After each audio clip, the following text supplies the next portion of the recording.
eu vos louvo, de fato, eu vos louvo porque em tudo vos lembrais de mim e retendes as tradições assim como bolas entre si. Então, o apóstolo Paulo estava a dizer que ele entregou tradições, né? Coisas para a igreja continuar a fazer. Acreditamos que ou são as duas ordenanças que temos aqui na igreja. Então, temos que entender primeiro o que é uma ordenança. Sabemos que batistas, né? Nós somos batistas, já estudamos três doutrinas. A Bíblia é a única regra de fé e prática, autonomia da igreja local, sacerdócio de todos os crentes. Hoje vamos passar para duas ordenanças, mas batistas adotam duas ordenanças. Mas o que é uma ordenança, né? Parece fala espiritual, né? Mas o que é uma ordenança? Uma ordenança é uma regra, lei, decreto ou ordem de caráter oficial ou autorativo. No cristianismo, trata-se de um ato ou cerimônia simbólica ordenada, ou seja, instituída por Cristo. Ela deve ser distinguida do sacramento, que é um sinal visível que transmite graça ou simboliza a transmissão de graça. A diferença é muito significativa. Praticamos a imersão do crente em água e observamos a ceia do Senhor, porque recebemos essa ordem de Cristo. Tais cerimônias não conferem nem garantem graça adicional. As ordenanças não contribuem para a salvação de alguém. Aqui é o problema para muitas pessoas, né? Os rituais da igreja. Às vezes as pessoas acreditam que o batismo ou a ceia do Senhor transmite graça para nós e através aquelas coisas, aqueles rituais, nós podemos ser salvos ou receber graça, mais graça, mas isso não é a verdade. Então vamos passar para características das ordenanças. O mandamento de Cristo. Então, aqui vamos ver, ok, sabemos que são duas ordenanças, mas porquê? Né? Há outras denominações que vão dizer que há mais, mas qual a razão que nós vamos dizer que são dois só? Uma ordenança é o mandamento de Cristo, ok? Então vamos para cada passagem aqui, Lucas 1, capítulo 22, versículo 19. E também Mateus capítulo 28, capítulo 28, versículo 18 até 20.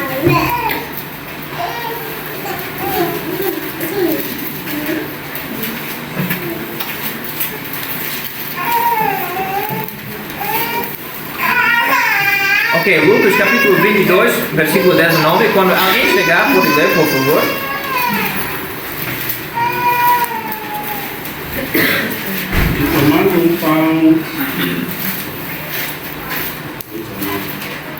Tomando um pão, tendo dado graças, o partiu e lhes deu, e dizendo: isto é o meu corpo oferecido a vós, fazer isto em memória de mim. Muito obrigado. Então é o mandamento de Cristo. Então alguém já está em Mateus capítulo 28. Jesus, aproximando-se, falou-lhes, dizendo: toda autoridade me foi dada no céu e na terra. Ide, portanto, fazer discípulos de todas as nações, batizando-os em nome do Pai, e do Filho e do Espírito Santo, ensinando-os a guardar todas as coisas que vos tenho ordenado. E eis que estou convosco todos os dias até a consumação dos séculos. Nós também chamamos a grande comissão. Mas é o que?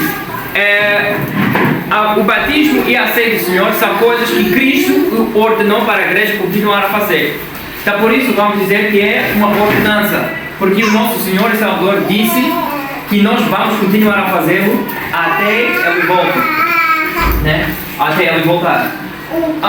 Uma representação da verdade salvadora não é um sacramento, ok? A diferença entre ordenança e sacramento é uma maneira de receber graça, né? Algo espiritual de Deus. Nós acreditamos que a nossa salvação é através da nossa fé em Jesus Cristo, né? A obra que Ele já fez, não através da ceia do Senhor ou o batismo.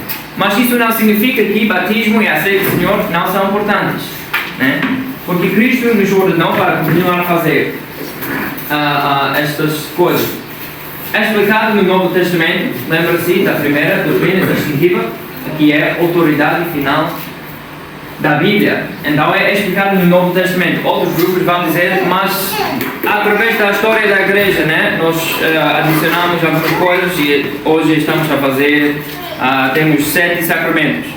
Mas nós, como batistas, vamos dizer, se não existir na Bíblia, nós não vamos praticá-lo, né? Porque tem de existir na Bíblia para a igreja continuar a fazer. Não acreditamos que a ceia do Senhor ou batismo sejam sacramentos. Podes ver aqui. O sacramento confere graça, ou seja, a pessoa é salva ou de alguma forma ajudada por meio da participação no rito. Uma ordenança não confere graça, ela é apenas simbólica e memorial. Então vamos passar para quais são as duas ordenanças. Batismo por imersão e a ceia do Senhor. Tanto o batismo quanto a ceia foram especificamente instituídos e ordenados por Jesus Cristo. Essas práticas foram observadas pelos apóstolos e adotadas universalmente na igreja primitiva. Visto que o batismo e a ceia são os dois únicos rituais observados por Jesus, pelos apóstolos e pela igreja primitiva, nós os consideramos ordenanças. Nenhum deles proporciona salvação ou fé salvadora. Ok? Então temos que entender o propósito das duas ordenanças. E temos batismo por imersão e a ceia do Senhor. Vocês já tinham visto, né? E tudo isso. Então vamos continuar. Ok, batismo e a ceia do Senhor são símbolos. Ok, isso é muito importante. Isso é que vai separar-nos dos outros grupos que vão dizer, não, a ceia do Senhor é algo que fisicamente é o corpo e o sangue de Jesus Cristo. Ok, vamos falar mais sobre isso no nosso estudo, né? Para entender qual a razão e a razão que não é a verdade. Ou eles vão dizer que batismo é o ato de batismo que vai salvar alguém. Então por isso também eles vão batizar bebês, né? Ou crianças pequenas. Mas nós entendemos que salvação é através da nossa fé em Jesus Cristo. Então, o batismo e a ceia do Senhor são símbolos. O batismo e a ceia do Senhor estão interrelacionados. Os batistas acreditam que a ceia do Senhor deve ser celebrada apenas por aqueles que nasceram de novo e foram batizados. Os batistas acreditam que Jesus estabeleceu duas ordenanças para serem praticadas pela igreja: o batismo e a ceia do Senhor, praticado pelas igrejas do Novo Testamento. Isso é mais importante, igreja. Nós estamos a tentar replicar o que existe aqui na Bíblia, né? Por isso nós somos batistas ou cristãos bíblicos, porque existem na Bíblia, praticado pelas igrejas do Novo Testamento. As ordenanças devem ser praticadas sob a autoridade da igreja local. Então vamos passar para o batismo. Alguém pode ler Atos capítulo 8, versículo 36? Aqui já. Atos capítulo 8, versículo 36 até 39, por favor.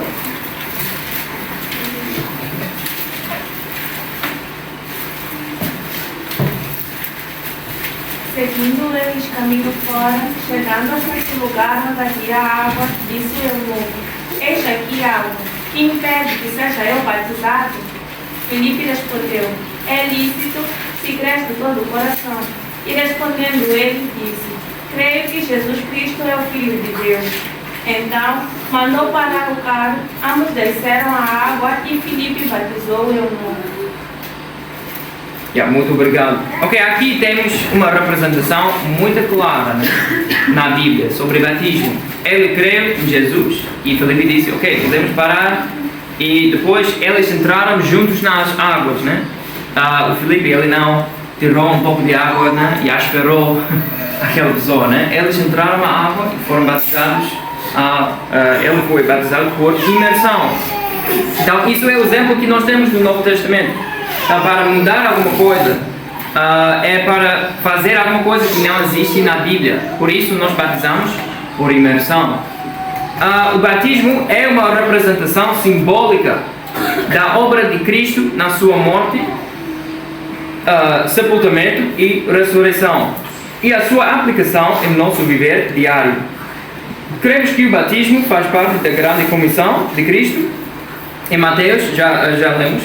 O batismo não salva, mas é um ato de amorosa obediência da parte do crente depois da sua salvação. Vamos para João capítulo 14, versículo 15. João 14, versículo 15. E alguém pode ler mais uma vez? Se me amais, guardareis os meus mandamentos. Muito obrigado. É um versículo sempre, mas está a dizer para guardar os mandamentos de Cristo. Então, Ele nos ordenou para continuar a batizar crentes em nome do Pai, Filho e Espírito Santo. É a grande comissão. A grande comissão, que faz parte da grande comissão, nós sempre pensamos sobre evangelismo, mas também é a questão de ensinar as coisas de Cristo. Né? Também faz parte da grande comissão. E também batismo existe na grande comissão. Então, por isso, é muito importante. Só porque o batismo é um símbolo de salvação, não significa que não é importante. Ok? Alguém pode ir para o céu sem batismo. Ok? Mas, porque Cristo ordenou-nos para continuar a fazer o batismo, nós vamos continuar a fazê-lo. Ok, então vamos passar para por que um cristão deve ser batizado, né? Se não é necessário para a salvação, qual a razão que nós continuamos a batizar pessoas? Porque um cristão deve ser batizado. O batismo é um mandamento de Cristo, em primeiro lugar. O batismo é uma confissão pública da salvação de uma pessoa.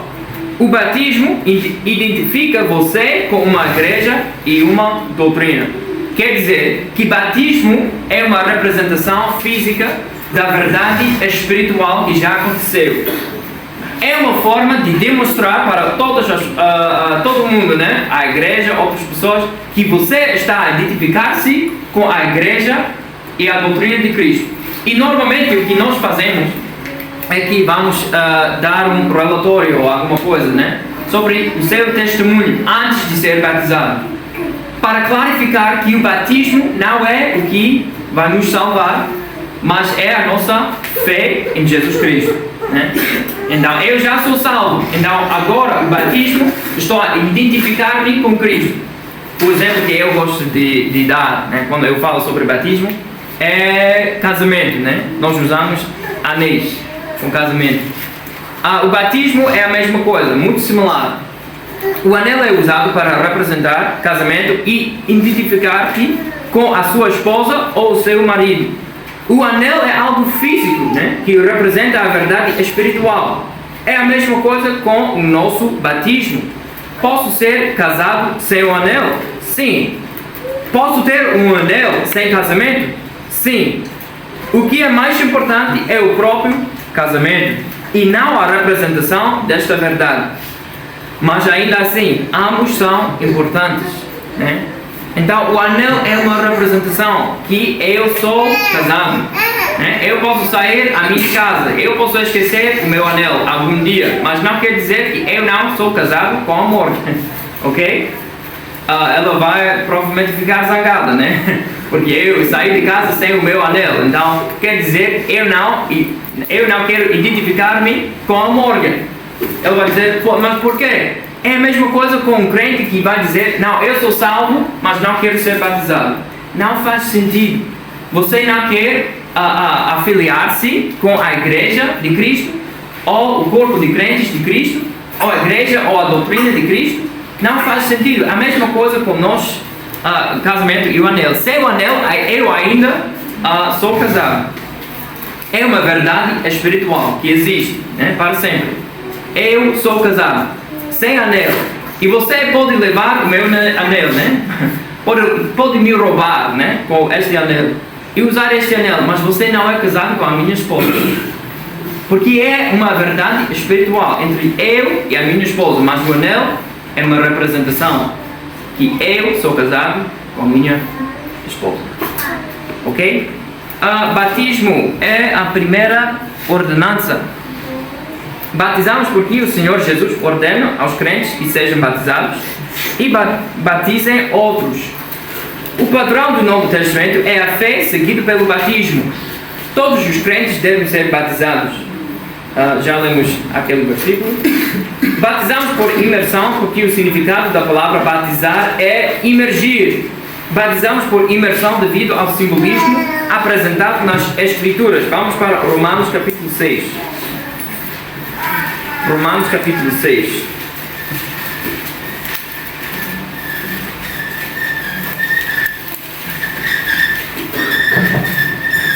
Versículo 4 até 5, alguém pode ler? Fomos, pois, sepultados com ele na morte pelo batismo, para que, como Cristo foi ressuscitado dentre os mortos pela glória do Pai, assim também andemos nós em novidade de vida. Porque se formos unidos com ele na semelhança da sua morte, certamente o seremos também na semelhança de sua ressurreição. Então o apóstolo Paulo está a dizer na mesma forma, né, que Cristo foi morto, né, sepultado e ressuscitou, né, 3 dias depois. É a mesma maneira, o batismo representa isso, ok? A morte, sepultamento e depois ressurreição de Cristo. É uma representação, é simbólica, né, da minha nova vida em Cristo, né, depois da minha salvação. Mas isso não quer dizer que só sendo molhado, agora eu sou salvo, ok? É a mesma coisa, eu posso ter um anel, mas não quer dizer que eu sou casado. Então, há muitas pessoas que vão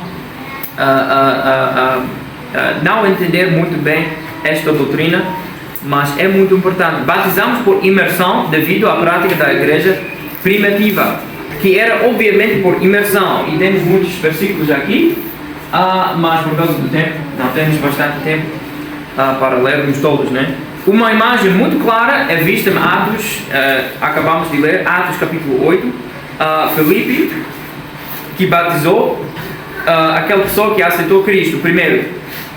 É uma imagem muito clara na Bíblia. Se Deus quisesse se aspergássemos, Ele poderia facilmente usar a palavra aspersão, mas Ele não usou aquela palavra. Não praticamos batismo infantil porque não o vemos no Novo Testamento. Mais uma vez, recebemos o nome Batista porque somos a Igreja Batista, mas recebemos o nome de onde? Porque nós, o nosso grupo na história da Igreja, nós somente batizamos crentes.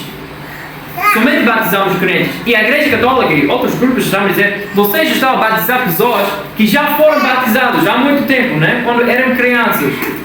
Mas nós acreditamos que a primeira coisa é fé em Jesus Cristo, salvação, e depois vem a questão de batismo. Então, por isso, na história da igreja, o nosso grupo era o grupo de batizar pessoas de acordo com o Novo Testamento, depois de fé em Jesus Cristo. Então, até hoje, né, recebemos e mantemos o nome batistas, porque batizamos crentes, né, e somente crentes em Jesus Cristo. Quem é um candidato para o batismo? Um crente no Senhor Jesus Cristo, alguém que aceitou pela fé a morte, o sepultamento e a ressurreição de Jesus como o meio de purificação dos seus pecados. Historicamente, nosso povo tem se apegado ao ponto de vista de que somente crentes nascidos de novo são candidatos adequados para o batismo. E quanto ao batismo de bebês? Ok? Parece muito espiritual, né? Mas por que nós não batizamos bebês? A primeira coisa, eles não podem crer.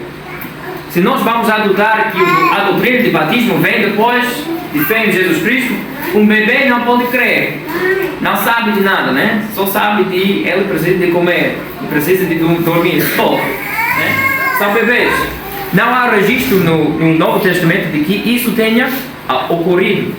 Embora seja verdade que famílias inteiras creram e foram batizados no livro de Atos, não há indicação de que tais batismos incluíssem crianças pequenas ou bebês. Outras pessoas vão dizer, mas no livro de Atos podemos ver famílias inteiras que foram batizadas, que receberam Cristo e depois foram batizados. Eles vão dizer, provavelmente uma criança existia naquela família, então vamos batizar bebês também. Mas isso não é claro na Bíblia. Eles estão a dizer que provavelmente nós podemos dizer, mas não com certeza. E não temos outros exemplos na Bíblia disso acontecendo. Só durante a história da igreja, pessoas começaram, por causa das filosofias do dia, a batizar bebês. Mas isso não existe na Bíblia. Os apóstolos não fizeram isso. Então, por causa disso, nós também não vamos batizar bebês. É preciso crer antes de ser batizado, e visto que bebês não podem crer, elas não devem ser batizadas. O batismo é a expressão pública da fé de uma pessoa em Jesus Cristo. Ele é destinado aos crentes como um ato único realizado após a fé em Jesus. E quanto à aspersão, a imersão é o único modo aceitável para o batismo, porque somente ela preserva a imagem. Lembra-se da imagem que acabamos de ler em Romanos capítulo 6. Representa a morte, sepultamento e ressurreição de Cristo. E fazendo isso aqui, só um pouquinho de água, aqui na cabeça, não representa o que o batismo está a representar, que é a morte, sepultamento e ressurreição do nosso Senhor e Salvador Jesus Cristo. Se alguém foi aspergido quando criança, não foi batizado de maneira bíblica. Então, tal pessoa precisa ser batizada pela primeira vez, não rebatizada. Às vezes acontece, As pessoas que cresceram numa igreja e foram batizadas quando eram bebês, mas depois, muito tempo, logo na vida deles, eles aceitam Cristo, como seu Senhor e Salvador, mas não querem ser batizados, porque vão dizer, não, eu já fui batizado há muito tempo. Para nós, eles não foram batizados de maneira bíblica. Então, por isso, não é estamos a rebatizar alguém, não, estamos a batizar aquela pessoa pela primeira vez biblicamente. Ok, vamos passar para a ceia do Senhor. Ok, já entendemos, ok, o batismo, a representação, tudo mais na Bíblia. Vamos passar para a ceia do Senhor. Há muita confusão sobre a ceia do Senhor e cria muitos problemas na igreja, infelizmente, hoje em dia, enquanto o propósito da ceia do Senhor é para unir a igreja, não separar a igreja. Então, temos aqui na Bíblia a instituição da ceia em Lucas capítulo 22. Vamos juntos para Lucas capítulo 22, versículo 7 até 23.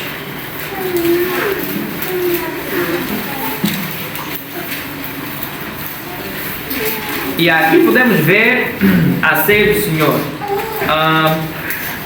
Vamos começar por causa do tempo em versículo 14, Lucas capítulo 22, versículo 14 até 23. Alguém pode ler, por favor?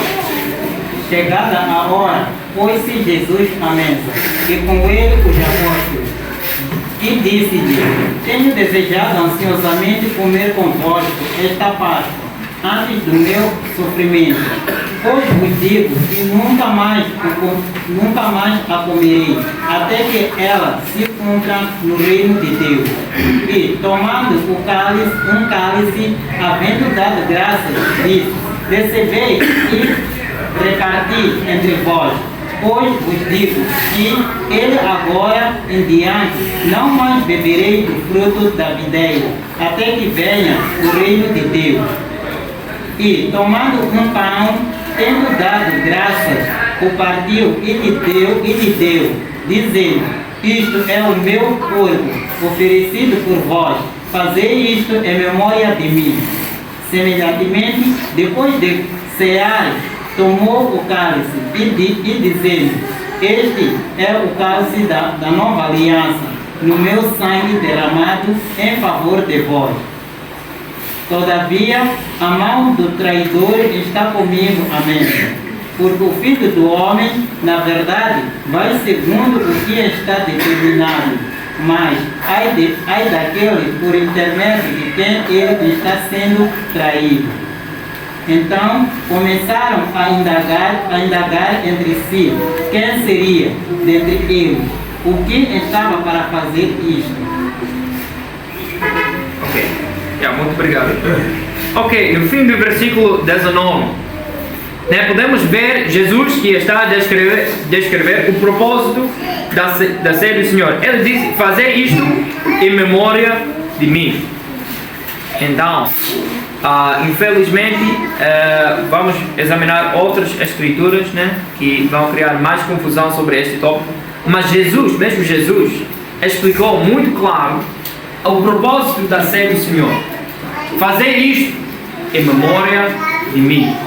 Não porque ele tirou uma faca e começou a cortar a carne dele e partilhar a carne dele, fisicamente. Não? Ele está a dizer: não, esta é uma representação da coisa que eu vou fazer para vocês, para salvar as vossas almas. Então, faz isso em memória de mim. Então, qual é o propósito da ceia do Senhor? Vamos passar. Qual é o propósito da ceia do Senhor? A ceia do Senhor, ou comunhão, é uma cerimônia ou ritual destinado a lembrar aos crentes a morte do Senhor Jesus. O crente também deve aproveitar este momento para examinar sua própria condição espiritual, confessando e arrependendo-se de pecados, se necessário. A ceia do Senhor deve ser um momento solene de reflexão e adoração, gerando alegria e gratidão na vida do crente. Os batistas creem que a ceia do Senhor não confere graça aos participantes. Os crentes devem participar, mas a cerimônia não contribui para a salvação nem a fortalece. A cerimônia da ceia foi instituída na mesma noite em que o Senhor Jesus foi traído. Logo no dia seguinte, Jesus iria para a cruz, sofreria e derramaria o seu sangue por nós. Lemos sobre o que Jesus fez naquela noite nos Evangelhos. E acho que temos aqui. Sim, nos Evangelhos, em cada um, falta João. E também 1 Coríntios capítulo 11. E daqui um pouco vamos examinar 1 Coríntios. Então podemos ver o propósito da ceia do Senhor, uma representação, uma memória do sofrimento de Jesus Cristo, a coisa que Ele fez para a nossa salvação. Então, com que frequência devemos participar da ceia do Senhor? Vamos para 1 Coríntios capítulo 11.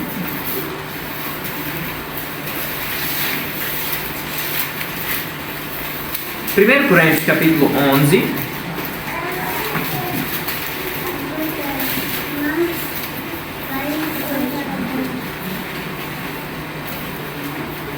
Vamos ler, alguém pode ler versículo 25, por favor? Por semelhante modo, depois de haver ceado, tomou também o cálice, dizendo: este cálice é a nova aliança no meu sangue. Fazei isto todas as vezes que o beberdes em memória de mim. Muito obrigado. Então, o que é explicado aqui pelo apóstolo Paulo é todas as vezes que beberdes. Não há uma direção clara aqui. Não poderia ser tomado com muita frequência, como nós vamos fazer a memória todos os dias, porque vai diminuir a importância, mas também com pouca frequência, porque é uma instrução, é um mandamento de Cristo para continuarmos a fazer. Embora sejamos instruídos a celebrar a ceia do Senhor até que Ele volte, não nos é dito com que frequência essa celebração deve ocorrer. Portanto, quaisquer cronogramas a esse respeito fazem parte simplesmente da tradição de uma igreja ou denominação específica. A maioria das igrejas batistas celebra a ceia do Senhor pelo menos uma vez por mês. Mas na Bíblia ninguém pode zangar e dizer não fazemos a ceia do Senhor biblicamente, com muita frequência, porque não existe na Bíblia uma frequência específica por quantas vezes precisamos tomar ou fazer a ceia do Senhor. Então, por isso, cada igreja tem de escolher momentos certos para celebrar a ceia do Senhor. Como deve ser celebrada a ceia do Senhor? Os elementos consistem em pão sem fermento e suco de uva. Esses eram os elementos da refeição da Páscoa, que foi o que Jesus e os discípulos consumiram na última ceia. O pão simboliza o corpo de Jesus e o vinho ou suco simboliza o seu sangue. Consumir os elementos sugere aceitar a Cristo ou identificar-se com Ele. E não vamos examinar este versículo agora, por causa do tempo vamos passar. Mas o pão e o vinho, o suco, não são nem se tornam o corpo e o sangue reais de Cristo. Vamos falar mais sobre isso logo no estudo. A cerimônia é de natureza simbólica. Então vamos passar para a ceia do Senhor. Deve ser celebrada pelos seguintes motivos: para lembrar de Cristo, ok? Já estamos em 1 Coríntios capítulo 11, né? Então vamos para versículo 24 até 25. Alguém pode ler, por favor? E tendo dado graças, o partiu e disse: Isto é meu corpo, que é dado por vós. Fazei isto em memória de mim. Por semelhante modo, depois de haver ceado, tomou também um cálice, dizendo: Este cálice é a nova aliança no meu sangue. Fazei isto todas as vezes que o beberdes em memória de mim. Então, qual é o propósito? Um dos propósitos maiores é para lembrar de Cristo. Fazer isso em memória de mim. Para lembrar do que o nosso Senhor fez na cruz. Para garantir, para comprar a nossa salvação. O pão ázimo é símbolo do corpo partido de Cristo. O suco não fermentado é símbolo do sangue de Cristo que foi derramado como resultado do seu corpo ter sido esmagado. Para examinar a nós mesmos, então estamos a passar para ver, para examinar a nós mesmos e confessar os nossos pecados. Alguém pode ler versículo 28 no mesmo capítulo? Examine-se, pois, o homem a si mesmo, e assim coma do pão e beba do cálice. Então, a ceia do Senhor, um outro propósito é para examinarmos, né? Uma oportunidade para examinar o meu estado, né, com Deus, diante de Deus. Se eu estou em comunhão com Ele ou não. Para a linha C aqui, podemos ver, para proclamar a morte do Senhor. E também para antecipar a volta do Senhor. Alguém pode ler versículo 26, por favor? Porque todas as vezes que comerdes este pão e beberdes o cálice, anuncias a morte do Senhor até que Ele venha. Então, cada vez estamos a anunciar a morte do Senhor até que Ele venha. Então, é algo que vamos fazer até Ele venha um dia. Vamos passar. Desculpa. Para declarar a unidade da igreja. Em 1 Coríntios capítulo 10, podemos ver isso. 1 Coríntios capítulo 10, versículo 16 até 17. Alguém pode ler? Porventura, o cálice da bênção que abençoamos não é a comunhão do sangue de Cristo? O pão que partimos não é a comunhão do corpo de Cristo? Porque nós, embora muitos, somos unicamente um pão, um só corpo, porque todos participamos do único pão. Então, o propósito também é para declarar a unidade da igreja. Então, podemos ter dificuldades, mas podemos unir sabendo que temos o mesmo Senhor e Salvador que morreu para cada um de nós. Então, a ceia do Senhor, vamos correr muito aqui, a ceia do Senhor deve ser celebrada por aqueles que são salvos, batizados por imersão após a salvação, e aqueles que se examinarão. A ceia é uma ordenança da igreja local, ou seja, cabe à igreja administrá-la. Crentes individualmente não devem ministrá-la em casa, em acampamentos, em hospitais ou em qualquer outro lugar. A igreja, como corpo, participa da ceia quando se reúne. Também, muito importante lembrar, nunca leve a ceia do Senhor levianamente. Se uma pessoa não é salva e não tem certeza disso, deve perceber, discernir que isso não é para ela. Você não pode ter comunhão com Ele por meio da ceia do Senhor se não crer nele para a sua salvação. Não é um ritual sem um propósito significativo na igreja. Nunca devemos participar sem um exame interior sério. Nunca devemos participar da ceia se não estivermos em paz com Deus e com os nossos irmãos.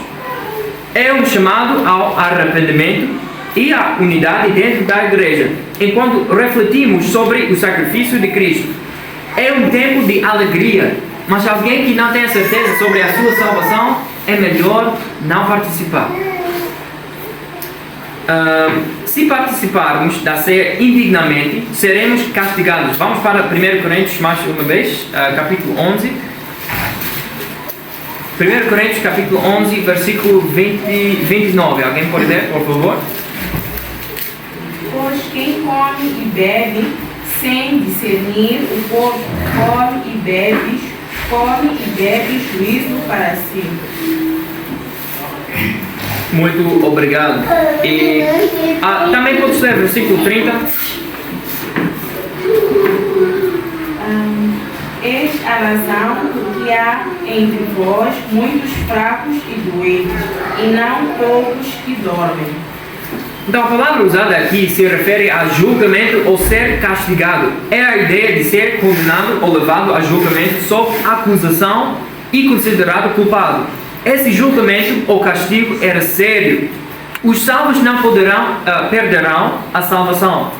Ele pode nos castigar usando doenças graves ou até mesmo a morte. Somos livres e estamos sob a graça, mas devemos honrá-lo e honrar sua morte por meio dessa prática. O apóstolo Paulo está a dizer que quando nós estamos a tomar ou estamos a participar na ceia do Senhor, não podemos fazê-lo de qualquer maneira, né? É muito importante. Ele está a dizer que naquela igreja dos primeiros Coríntios, algumas pessoas estavam a passar mal, né? Muito doentes, porque estavam a participar na maneira errada. Então, igreja, temos que entender que a nossa salvação é segura em Cristo. Mas, se nós não participarmos na ceia do Senhor dignamente, né, Ele pode defender aquela coisa, porque está a representar alguma coisa muito importante, alguma coisa santa, que é a morte de Jesus Cristo. Vamos passar para resumir aqui 4 aspectos da ceia do Senhor: olhar para dentro, verificar se estamos em paz com o Senhor; olhar ao redor, verificar se estamos em paz com os outros; olhar para trás, lembrar o que Cristo fez; e também olhar para frente, aguardar a sua vinda. Então, isso aqui é como resumir facilmente a ceia do Senhor e o propósito. Então, vamos passar agora para a última coisa aqui. Obrigado pela sua paciência comigo. Uma breve comparação das outras denominações. Como batistas, praticamos o que chamamos de ordenanças. Tanto a Igreja Católica Romana e a Ortodoxa Grega, quanto os grupos protestantes reformados, utilizam o termo sacramentos. Eles geralmente praticam e creem em 7 deles. Então, acho que tenho, sim, aqui 7 sacramentos da Igreja Católica Romana: batismo, confirmação, comunhão ou Eucaristia, confissão, matrimônio, ordem sagrada, unção dos enfermos. Na tradição católica romana, esses sacramentos são considerados necessários para a salvação. Naturalmente, o batista crê na salvação somente pela graça, mediante a fé, que podemos ver em Efésios, capítulo 2, versículo 8 e 9. Muito claro. Então, por isso, igreja, temos uma grande separação entre nós e outras igrejas. Porque elas vão adotar sacramentos, né? E vão fazer coisas muito diferentes do que nós. Infelizmente. E a razão pela qual, então vamos passar para aqui, a razão pela qual alguns praticam o batismo infantil é que ele é visto como uma continuação do rito da circuncisão do Antigo Testamento, o qual introduzia o filho do crente na comunidade da aliança. Algumas tradições, por exemplo, luterana e a católica romana, acreditam que o batismo infantil remove o pecado original, mas outras tradições reformadas presbiterianas encaram o batismo infantil mais como um ato de iniciação. A maioria dos batistas vê uma diferença significativa entre os rituais do Antigo Testamento e as ordenanças do Novo Testamento. O batismo não é a continuação do rito da circuncisão. A Igreja Católica Romana acredita que os elementos da ceia se transformam de fato no corpo e no sangue literais de Cristo. Isso é chamado de transubstanciação. Os luteranos acreditam que Jesus está de alguma forma misticamente presente com, sob e ao redor dos elementos, embora estes mantenham suas propriedades físicas originais. Essa ideia é chamada de consubstanciação. Os batistas acreditam que os elementos são simbólicos, ilustrativos e representativos do corpo partido e do sangue derramado de Cristo. Então, por isso, nós entendemos que as coisas que Jesus deixou para nos continuar a fazer são símbolos, né, da morte de Cristo, da coisa que Ele já fez. Mesmo no livro de Hebreus, podemos ver como Cristo é maior do que o Antigo Testamento. Mas há muitas denominações que estão a dizer, não, no Novo Testamento estamos a continuar o ministério do sacerdócio do Antigo Testamento. Por isso, a circuncisão passa para batismo infantil. Também, da mesma forma que aqueles sacerdotes no Antigo Testamento estavam a fazer sacrifícios, né, todas as semanas, pelos pecados do povo, eles estão a dizer, cada semana temos que sacrificar Jesus mais uma vez e oferecer a carne e o sangue dele para o povo. Então, estão a introduzir alguma coisa que não existe na Bíblia. Jesus cumpriu o Antigo Testamento, né? Não continuou a fazer a mesma coisa no Antigo Testamento.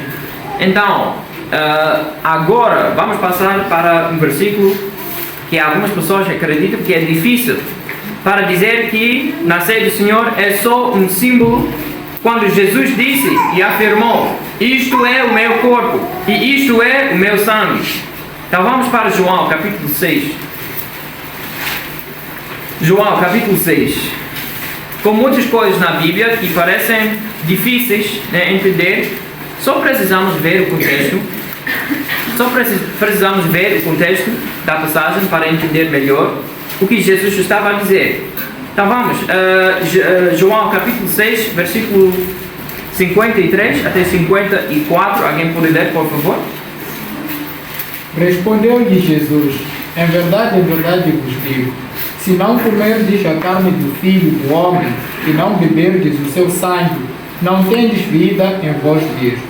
Quem comer a minha carne e beber o meu sangue tem a vida eterna, e eu ressuscitarei no último dia.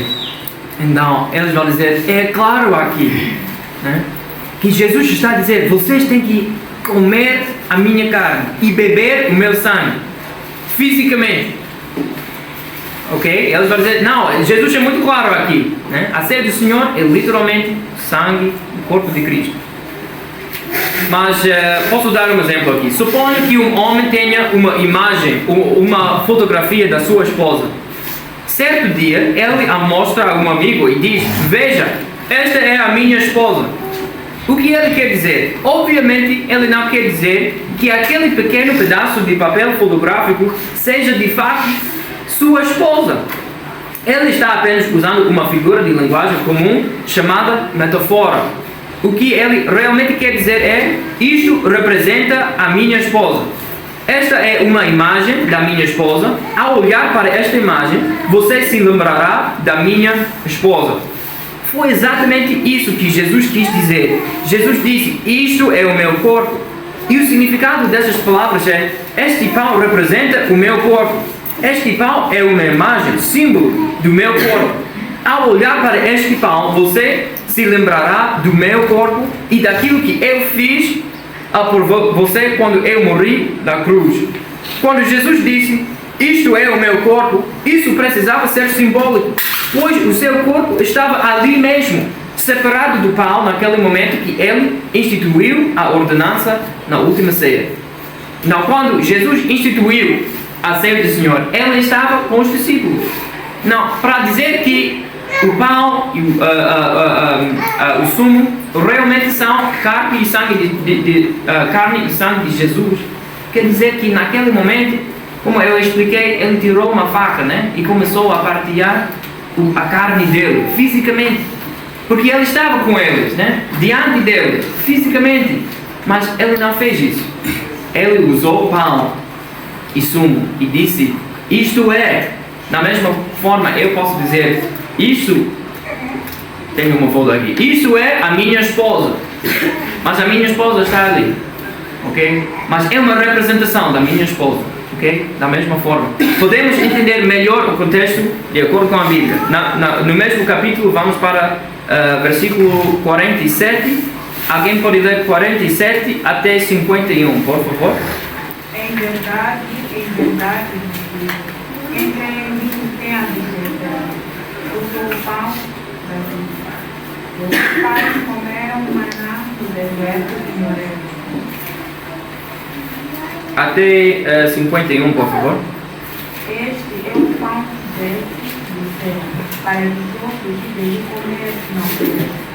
Eu sou o pão vivo de Jesus do céu. Se alguém me comer, viverá de todo dia. E o pão que eu darei pela vida do mundo é a minha carne. Muito obrigado. Então, no versículo 47, Jesus é muito claro, né? Na verdade, vos digo que aquele que crê em mim tem a vida eterna. E ele depois disso começa a explicar, né? Da mesma forma, usando um símbolo, né? Da mesma forma no Antigo Testamento como o maná, né? Desceu do céu para sustentar os israelitas. Na mesma maneira, ele desceu do céu para satisfazer todo o povo, né? Todos os homens no mundo. Então, ele estava a dar um exemplo aqui. E depois ele começou a explicar mais. Mas vamos passar para, no mesmo capítulo, versículo 61 até 64. Alguém pode ler, por favor? Mas Jesus, sabendo por si mesmo que eles murmuravam a respeito de suas palavras, interpelou-os: isto vos escandaliza? Que será, pois, se virdes o Filho do Homem subir para o lugar onde primeiro estava? O Espírito é o que vivifica, a carne para nada aproveita. As palavras que eu vos tenho dito são espírito e são vida. Contudo, há descrente entre vós, pois Jesus sabia desde o princípio quais eram os que não criam e quem o havia de trair. Muito obrigado. Então a questão aqui, Jesus está a explicar melhor.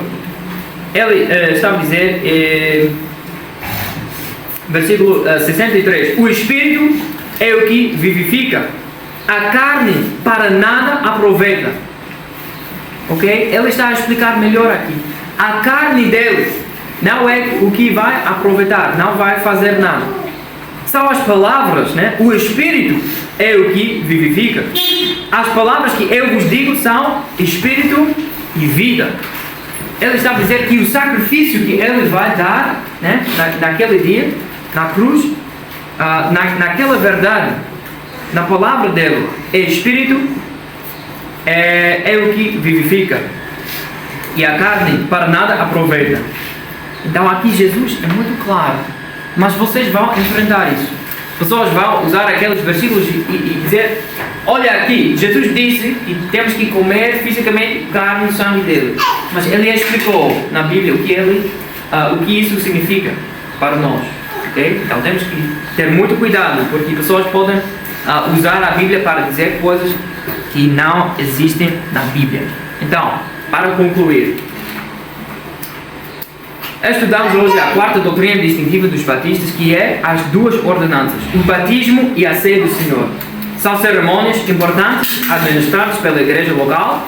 Os crentes devem compreender essas ordenanças e certificar-se de que participam delas de maneira bíblica. Mas, igreja, qual é a razão este estudo é tão importante para mim, especificamente? Será que é só para entender? Okay?